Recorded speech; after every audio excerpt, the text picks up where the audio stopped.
ओम श्री परमात्मने नमः। ओम श्री गुरुभ्यो नमः। ओम श्री ऋषिभ्यो नमः।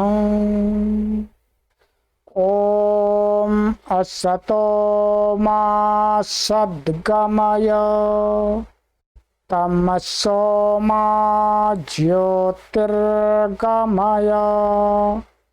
मृत्योर्मामृतंगमय। सर्वेभ्यो नमः। देववाणी संस्कृतं यूट्यूब चलदृश्यं प्रति भवतां भवतीनां च हार्दम स्वागतम। मित्रों, आज हम त्रैमासिक संस्कृत शिक्षणम की कक्षा संख्या 68 को पढ़ेंगे। 68 को आज हम पढ़ेंगे। गत कक्षा में आपको मैंने कुछ संधियां बता दी थी और संधियां हमारी पूरी कंप्लीट हो गई हैं, जो प्राथमिक स्तर की हैं। और अब कुछ हम और नियम पढ़ेंगे आगे। और हमारी संख्या चल रही थी 20 तक, मैंने आपको संख्या स्मरण करा दी है। इस प्राथमिक स्तर के कोर्स में हम आपको 100 तक की संख्या याद कराएंगे बस, ठीक है। उससे आगे की संख्याओं का ज्ञान आपको नेक्स्ट जो अगला कोर्स होगा उसमें आपको होगा, ठीक है।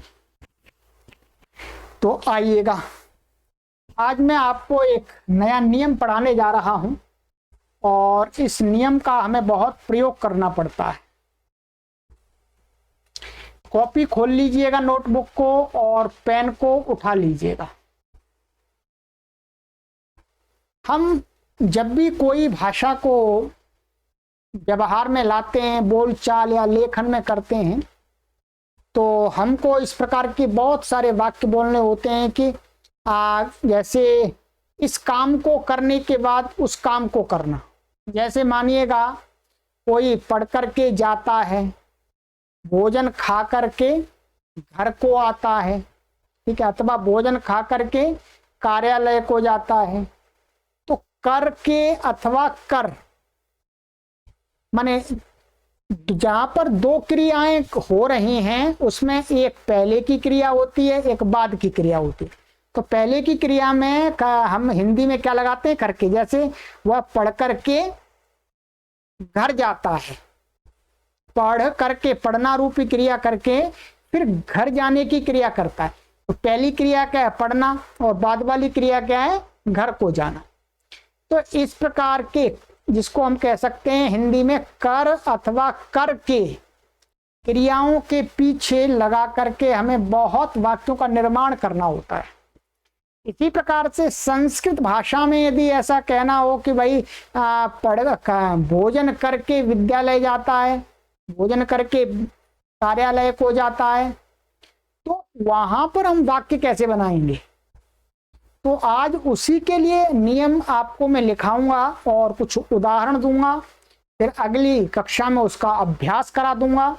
तो इस प्रकार के कर और कर के अर्थ को बताने के लिए संस्कृत भाषा में एक प्रत्यय है, जिसको आप इंग्लिश में बोलते हैं सफिक्स। तो प्रत्यय है, उसको प्रत्यय कहते हैं संस्कृत में। अभी इतना ही समझ लीजिएगा, जिसको सफिक्स कहते हैं, एक प्रत्यय। उसके संबंधित ही नियम आपको आज समझना है। चलिएगा, यहां आप देख रहे हैं नियम 74, 74 लिख लीजिएगा। 74वां नियम ये लिखा है, कोष्ठक में ऊपर लिख लीजिएगा क्त्वा। क्त्वा माने आधा का, आधा ता और वाह, त्वा, त्वा बोलते हैं इसको, ठीक है। आगे ऐसा बराबर करके लिखिएगा, करके या कर। इस अर्थ, ये क्त्वा प्रत्यय का अर्थ क्या है? करके अथवा कर, ये इसका अर्थ है।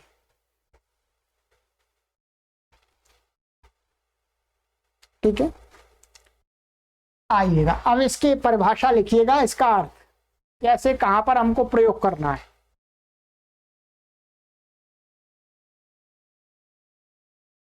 लिखिए, जब किसी क्रिया के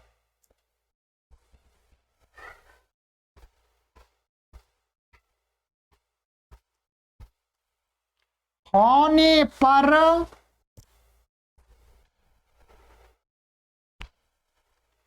दूसरी क्रिया आरंभ होती है,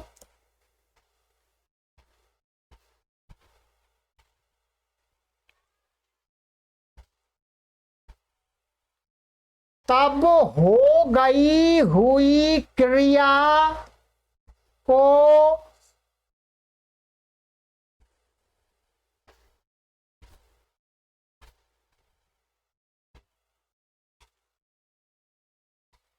पूर्वकालिक क्रिया कहते हैं।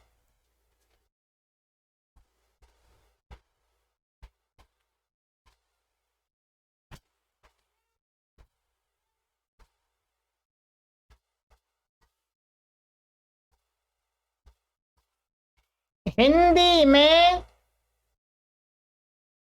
इसे क्रियावाची शब्द के बाद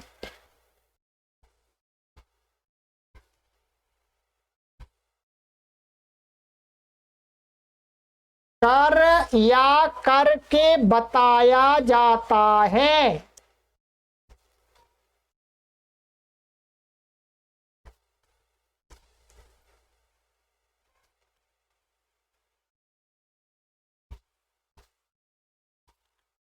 पूर्वकालिक क्रिया का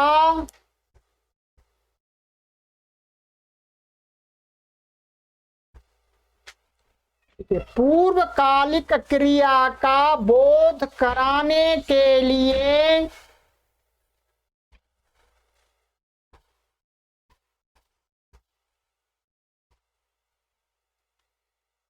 संस्कृत में धातु के साथ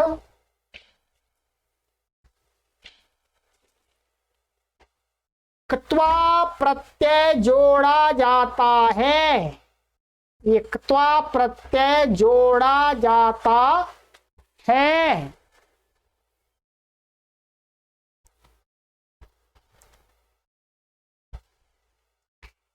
क्त्वा का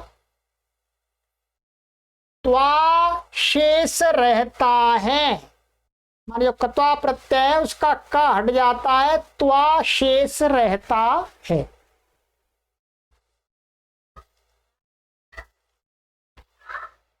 चलिएगा अब इसको समझ लीजिएगा पहले, फिर इसके उदाहरण मैं आपको दूंगा।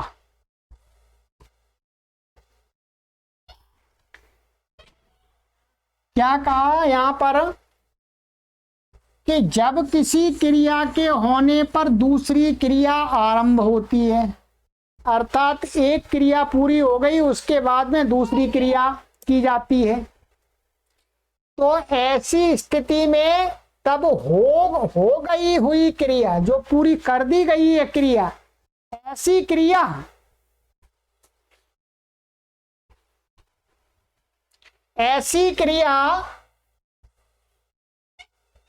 को पूर्वकालिक क्रिया कहते हैं।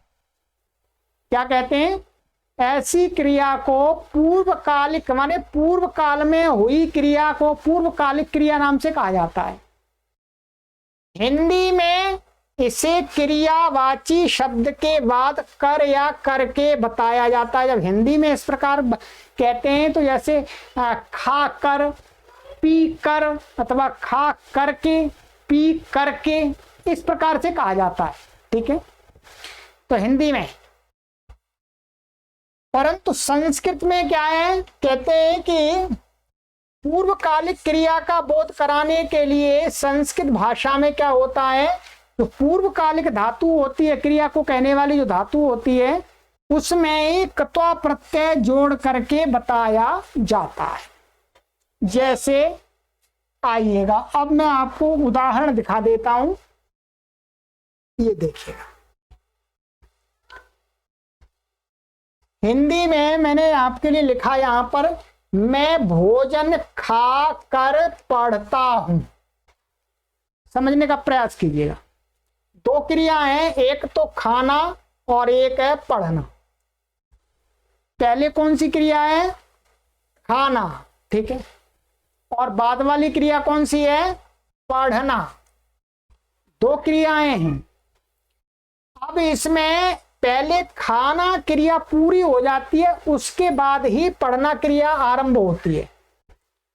तो इसमें पूर्वकालिक क्रिया कौन सी है? खाना, ठीक है। अब हिंदी में इसके पीछे क्या लगा करके बताते हैं? खा करके अथवा खा कर, ऐसा बोलते हैं। भाई खा कर जाता है, खा करके जाता है, एक ही बात। संस्कृत में इसी पूर्वकालिक में कर या करके अर्थ को बताने के लिए प्रत्यय लगता है। कौन सा? क्त्वा प्रत्यय, धातु से।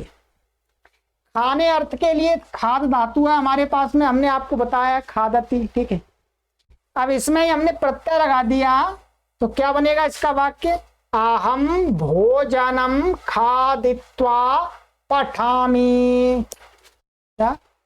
अहम भोजनम खादित्वा पठामि। मैं भोजन करके, अर्थात भोजन को करके, ये तो कर्म है, ये तो कर्म है। भोजन को करके तो कर्म में द्वितीया होती है। और खादित्वा, खा कर, कर अर्थ के लिए हमने क्या कर दिया? खाद धातु में क्त्वा प्रत्यय लगा दिया, ठीक है। हम आपको कुछ धातुओं के रूप बता देंगे कि त्वा प्रत्यय लगा करके इन इन धातुओं के रूप बनते हैं, जो हमने आपको धातुएं लिखाई हैं उसके, ठीक है। तो खादित्वा पठामि माने अहम भोजनम खादित्वा पठामि, मैं भोजन खा करके पढ़ता हूं। इसी प्रकार से और वाक्य लीजिएगा। सा भोजनम खादित्वा विद्यालयम गच्छति। सबसे पहले देखिएगा, मैंने यहां पर वो जो संधि पढ़ाई थी, साह और एशा के विसर्ग का लोप करके यहां पर लिखा हुआ है। समझ गए होंगे? गलत नहीं है, सही है ये। तो सा भोजनम कृत्वा खादित्वा, वह भोजन खाकर विद्यालय को जाता है। तो यहां पर भी क्त्वा प्रत्यय का प्रयोग हो गया। देखिएगा तीसरा, त्वमपि भोजनम खादित्वा पाठम पठसी। तुम भी भोजन खाकर पाठ को पढ़ते हो। सरल है, कुछ कठिन तो नहीं है, सरल ही है, ठीक है। आइएगा,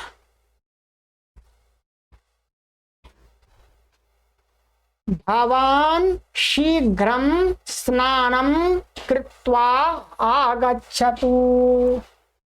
अब इसी प्रकार के वाक्य बनाने हैं आपको। आप शीघ्र स्नान को कृत्वा, कृत्वा माने करके, स्नान करके, करके तो क्री धातु का अर्थ करके ही है। करके आगच्छतु, आओ।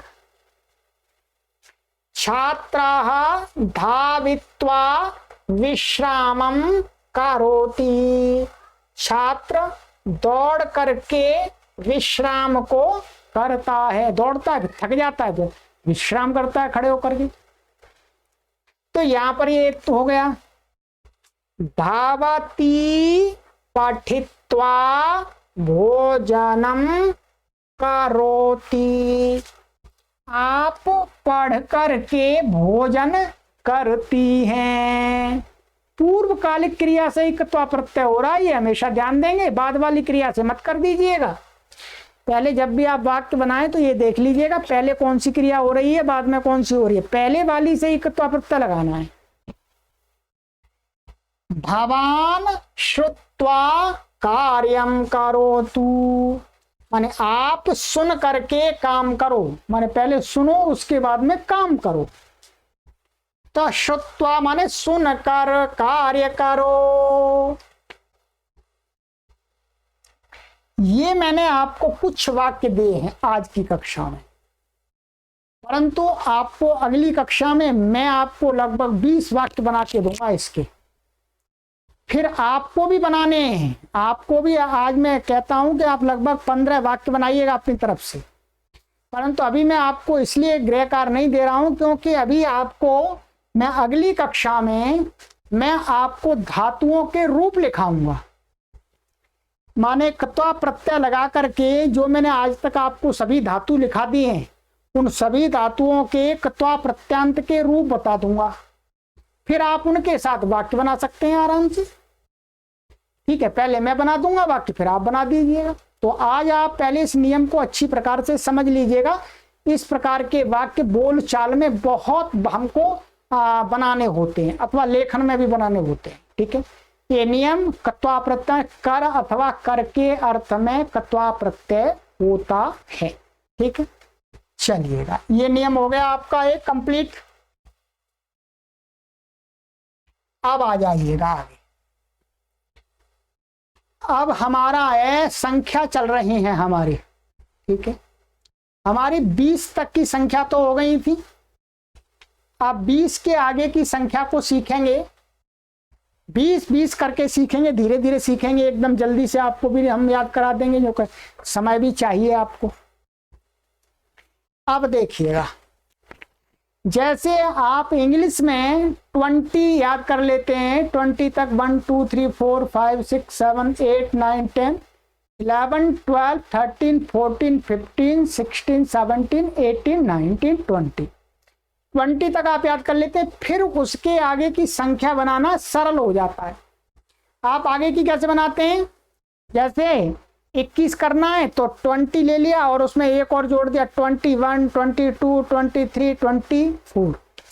तो क्या इंग्लिश में तो जो संख्या 1 2 की जो अंक होता है वो बाद में जोड़ते हैं 20 में, और संस्कृत में पहले जोड़ते हैं, बस इतना ही अंतर है, संस्कृत में पहले जोड़ते हैं। ठीक है, तो अब आपको एक आइडिया लग जाएगा, तो कठिनाई नहीं होगी। आपने 20 तक कर लिया, आप 20 के आगे देखिएगा, आप 21 बनाना है तो आपको क्या है 20 और 1, तो 1 और जोड़ना है, तो 1 को पहले रख देना है आपको। 21 का माने एकविंशति है, बन गया आपका, क्या बन गया, 20 यहां पर है, इसके पहले 1 और जोड़ दिया शब्द, तो एकविंशति का अर्थ क्या हो गया 21। ठीक है, इसी प्रकार से यहां पर 22 में द्वाविंशति, यहां पर क्या है, आगे आप पढ़ेंगे जब प्रौढ़ संस्कृत में, तो व्याकरण का नियम से यहां पर द्वि नहीं जुड़ता है, द्वा जुड़ता है। क्या है, द्वा। तो द्वाविंशति माने 22, लिखिएगा, लिखते जाइएगा, एकविंशति द्वाविंशति। इसी प्रकार से त्रयोविंशति 23, यहां त्रयो जुड़ता है। 24 को चतुर्विंशति,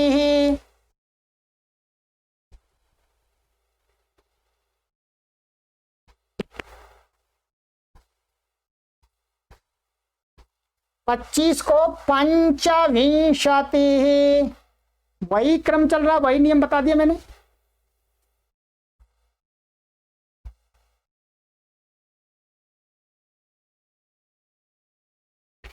षड्विंशति 26,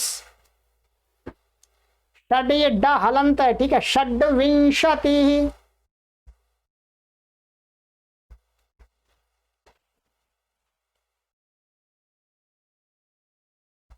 सप्तविंशति 27,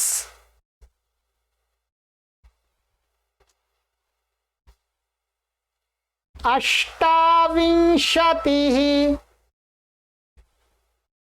28, यहां अष्टा जुड़ता है, वहां अष्टा बताया था, वो अष्ट बताया था, यहां अष्टा हो जाता है उसको व्याकरण से, तो अष्टाविंशति 28।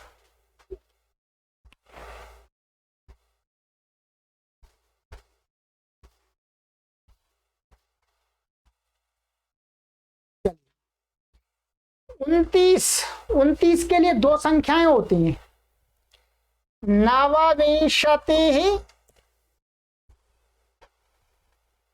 अथवा एकोनत्रिंशत्।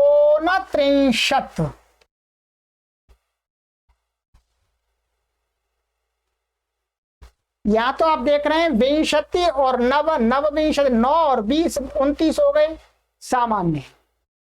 और एक दूसरी संख्या कैसे बन जाती है, जो आगे वाली संख्या होती है दहाई की, उसमें क्या कर देते हैं, तो उससे पीछे वाली संख्या को बताने के लिए उसमें एकोन शब्द जोड़ देते हैं। क्या जोड़ देते हैं, एकोन। ये एकोन जोड़ देते हैं। एकोन का अर्थ है एक कम, ऊन का अर्थ कम होता है। तो एक कम है 30 में, तो वो कितना हो गया, 29 हो गया। तो एकोनत्रिंशत्। ये भी तरीका बता दिया। इसी प्रकार से आगे पूरा चलेगा। ये 40 39 से पहले वाली संख्या पर भी आएगा, हो 50 से पहले वाली पर भी आएगा। सब जगह एकोन जोड़ करके हम दहाई से पहले वाली संख्या को बता सकते हैं। 30 63, ये हलंत है सभी। आगे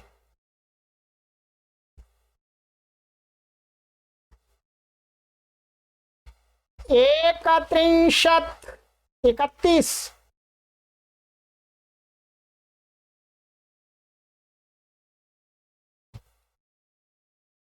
32 32,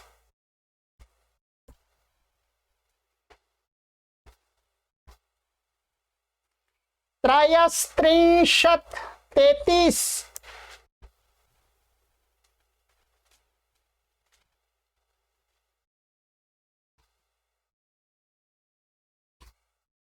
34 34, 35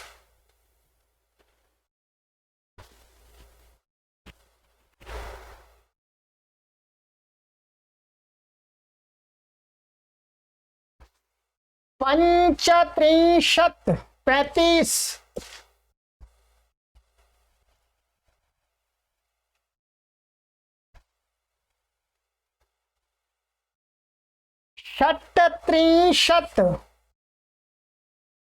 36, 37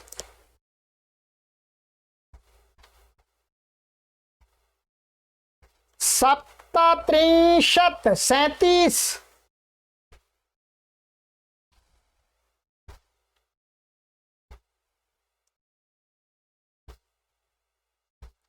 38 38,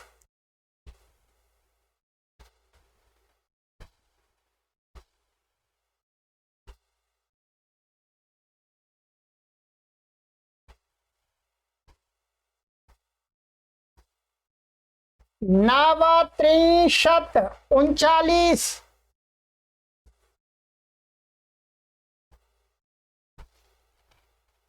और दूसरा शब्द कौन सा बन जाएगा, एकोनचत्वारिंशत्।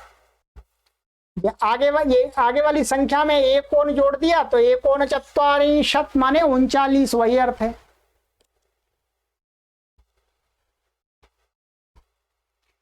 चत्वारिंशत्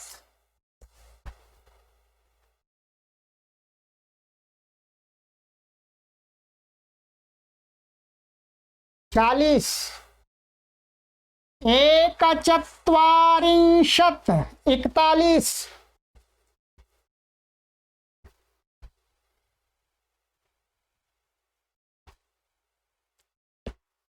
द्विचत्वारिंशत् 42 42,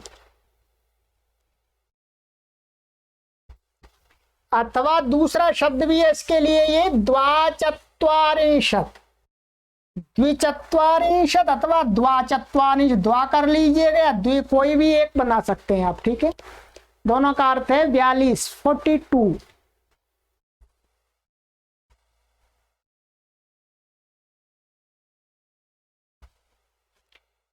त्रिचत्वारिंशत् 43, इसके लिए भी दो शब्द हैं। पहला त्रिचत्वारिंशत्, दूसरा शब्द कौन सा है, त्रयश्चत्वारिंशत् त्रयश्चत्वारिंशत्।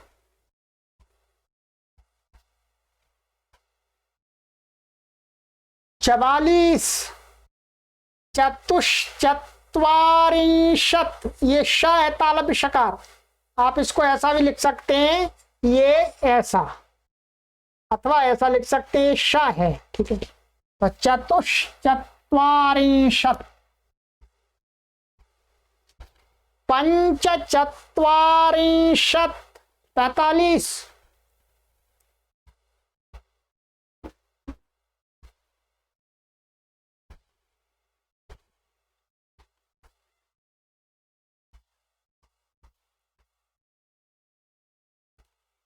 46 षट्चत्वारिंशत्।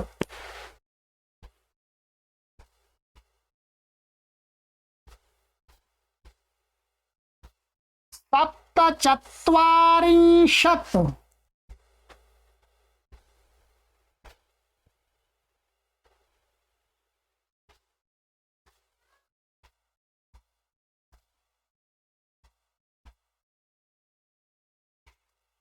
48 अष्टचत्वारिंशत्। दो बनते हैं इसका, पहला क्या बनता अष्टचत्वारिंशत् अथवा अष्टाचत्वारिंशत्, ठीक है। क्या अष्टाचत्वारिंशत्। 49 नवचत्वारिंशत्।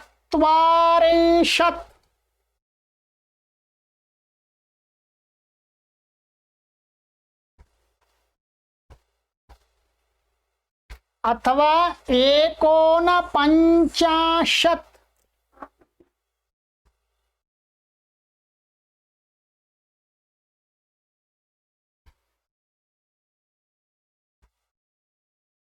और 49 हो गई है। 49 के लिए दो हैं, 50 पंचाशत। चलिएगा आज यही इतना करेंगे, 50 तक। 50 की संख्या और बची हुई है, आगे की कक्षाओं में पढ़ेंगे, ठीक है। तो आज आपको मैंने ये 30 मैंने 20 से 50 तक की 30 संख्याएं बताई हैं, इनको याद कर लीजिएगा। याद आपको तभी सरलता से हो जाएंगे कि आप इनको जो तरीका बताया वो तरीका आप अपना लीजिएगा, रटने की आवश्यकता नहीं है, ठीक है। आराम से रट करके भूल भी जाएंगे, परंतु आपने समझ लिया जो तरीका, फिर आप भूलेंगे नहीं, ठीक है। चलिए आइएगा, तो ये आपको मैंने बता दिया, और अगली कक्षा में हम अब आपको कुछ और नियम लेकर के आएंगे, और कुछ अब आपको स्टोरी पढ़ाना आवश्यक आरंभ करेंगे, ठीक है।